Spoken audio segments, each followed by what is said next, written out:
حضرت عبداللہ ابن رواحہ رضی اللہ تعالی عنہ یہ حضور علیہ السلام کے درباری شاعر ہیں۔ ویسے تو 34 سے 35 لوگ حضور علیہ السلام کی باقاعدہ نعت خوانی کرتے تھے۔ ویسے تو ہر صحابہ حضور کا نعت خواں تھا، لیکن یہ باقاعدہ حضور کی ثنا کیا کرتے تھے۔ لیکن 3 اصحاب جو ہیں یہ خاص طور پہ حضور علیہ السلام کے درباری نعت خواں کہلاتے ہیں، حضرت کعب بن زہیر، حضرت حسان بن ثابت اور حضرت عبداللہ ابن رواحہ رضی اللہ تعالی عنہ۔ حضرت عبداللہ ابن رواحہ کو حضور نے حکم دیا کہ صبح فجر کی نماز کے بعد ہی تم لوگوں کو لے کر کے فلاں جنگ کے لیے نکل جانا۔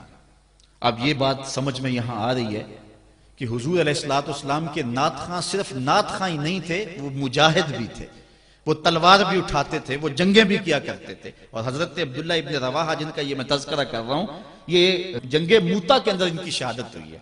یعنی یہ نہیں ہے کہ صرف زبانی دعویٰ اور جو ہے وہ عمل نہیں ہے، حضور علیہ السلام کی حرمت پہ حملہ ہو اور میدان کے اندر کوئی شخص نہ آئے اور سٹیج کے اوپر جتنے مرضی دعوے کرتا رہے، اس کے دعوے قبول نہیں ہوں گے۔ تو اب حضرت عبداللہ ابن رواحہ رضی اللہ تعالیٰ عنہ کا عمل دیکھیے، نعت خواں بھی ہیں اور مجاہد بھی ہیں دین کے۔ حضور نے فرمایا عبداللہ ابن رواحہ ان لوگوں کو لے کر صبح چلے جانا۔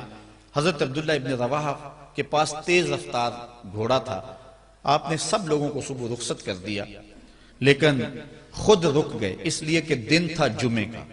سوچا کہ دوبارہ پتہ نہیں حضور سے ملاقات ہو نہ ہو، جنگ پہ جا رہے ہیں، حالات کیا ہوں، اس لیے میں بعد میں تیز رفتار گھوڑے سے ان لوگوں کے ساتھ مل جاؤں گا، رک جاتا ہوں تھوڑی دیر، حضور کے پیچھے جمعہ المبارک کی نماز ادا کر لیتا ہوں، یہ اعزاز بھی مل جائے اور وہ حکم تھا وہ بھی پورا ہو جائے۔ تو حضرت عبداللہ ابن رواحہ رضی اللہ تعالی عنہ نے نماز جمعہ ادا کی۔ حضور علیہ السلام نے فرمایا، اے عبداللہ بن رواحہ، میں نے تو تمہیں حکم دیا تھا کہ صبح تم چلے جانا، لیکن تم یہاں موجود ہو۔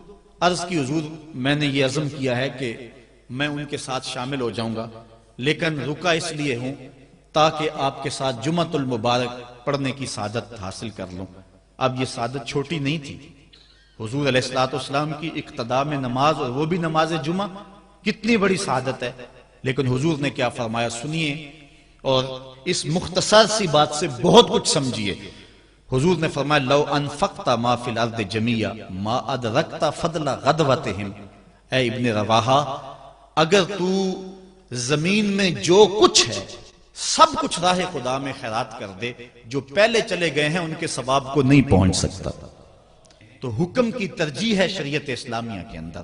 ہاں، حکم کی تکمیل جو ہے اگر جو ہو جائے اور اس کے ساتھ ساتھ اس کے ضمن میں اگر جو ہے وہ محبت کے مظاہر بھی سامنے آ جائیں تو اس میں کوئی قباحت نہیں ہے۔ اور اس پر روایت حضرت عبداللہ بن قراد رضی اللہ تعالی عنہ سے، اور یہ صحیح بخاری میں موجود ہے، کہ آقا کریم علیہ السلام نے وضو فرمایا، اور وضو کا پانی زمین پر صحابہ گرنے نہیں دیتے، اپنے منہ پہ اور اپنے چہروں پہ مل لیتے ہیں۔